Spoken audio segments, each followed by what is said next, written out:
नमस्कार, प्रणाम, स्वागत है आपका जन जागरण प्रेस में।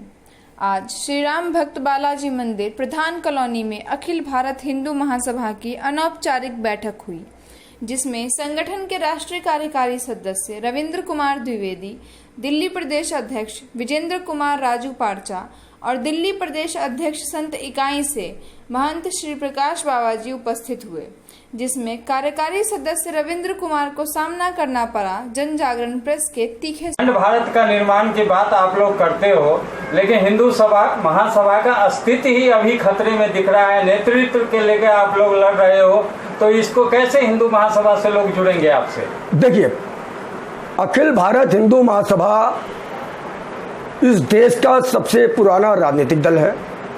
इसका एक गौरवमयी इतिहास है, स्वर्णिम इतिहास है।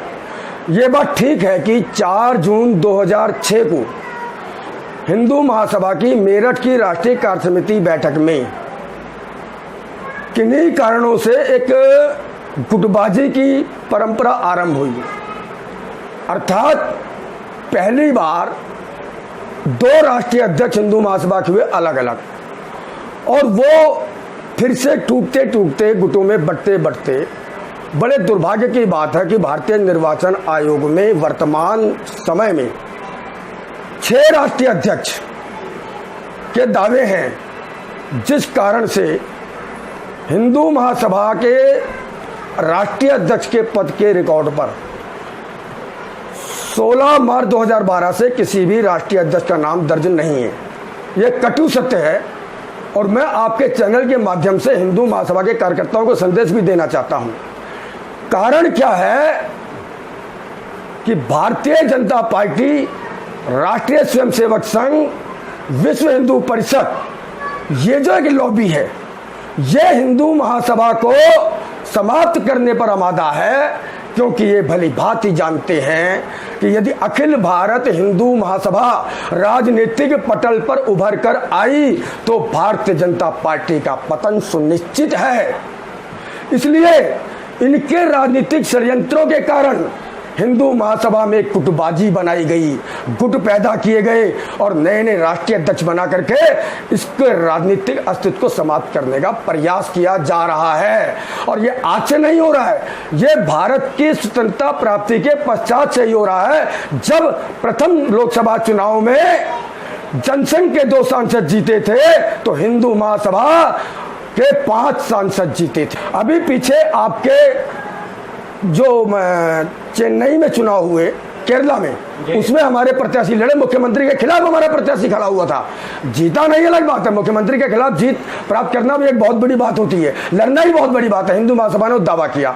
उड़ीसा में जो उपचुनाव हुए उसमें हमारा प्रत्याशी खड़ा हुआ, लेकिन कोरोना की वजह स्थगित स्थगित हो गया। उससे मतलब जितने भी चुनाव हुए हम हर बार चुनाव लड़ते हैं, लेकिन वर्तमान केंद्र सरकार यानी भाजपा का भोपू बन चुका भारतीय निर्वाचन आयोग गुटबाजी के नाम पर हमारे मार्ग में अवरोध उत्पन्न करने का प्रयास निरंतर करता रहा है, लेकिन हम उनके प्रयासों को, उनके अवरोधों को तोड़ते हुए अपनी राजनीतिक यात्रा के अगाध रूप से आगे जारी रखे हुए हैं। और जहां तक बात है गुटबाजी की, तो हम निरंतर गुटबाजी को समाप्त करने का प्रयास कर रहे हैं। आप हिंदू महासभा के राष्ट्रीय प्रवक्ता में से, राष्ट्रीय कार्यकारिणी सदस्य में से गिने जाते हैं। आप बता सकते हैं अपने जो हिंदू महासभा के सदस्य हैं उनको कि आने वाले दिनों में हम जो चुनाव में चाहे हिंदू महासभा इतना कमजोर क्यों हो रहा है? देखिए, पहली चीज ये कहना गलत बात है कि हिंदू महासभा कमजोर हो रही है। हाँ, ये सत्य है कि हिंदू महासभा गुटबाजी की शिकार है, जिस कारण कार्यकर्ताओं में जो उत्साह है उसमें थोड़ा। चेन्नई में चुनाव हुए, केरला में, उसमें हमारे प्रत्याशी लड़े, मुख्यमंत्री के खिलाफ हमारा प्रत्याशी खड़ा हुआ था। जीता नहीं अलग बात है, मुख्यमंत्री के खिलाफ जीत प्राप्त करना भी एक बहुत बड़ी बात होती है, लड़ना ही बहुत बड़ी बात है। हिंदू महासभा ने दावा किया।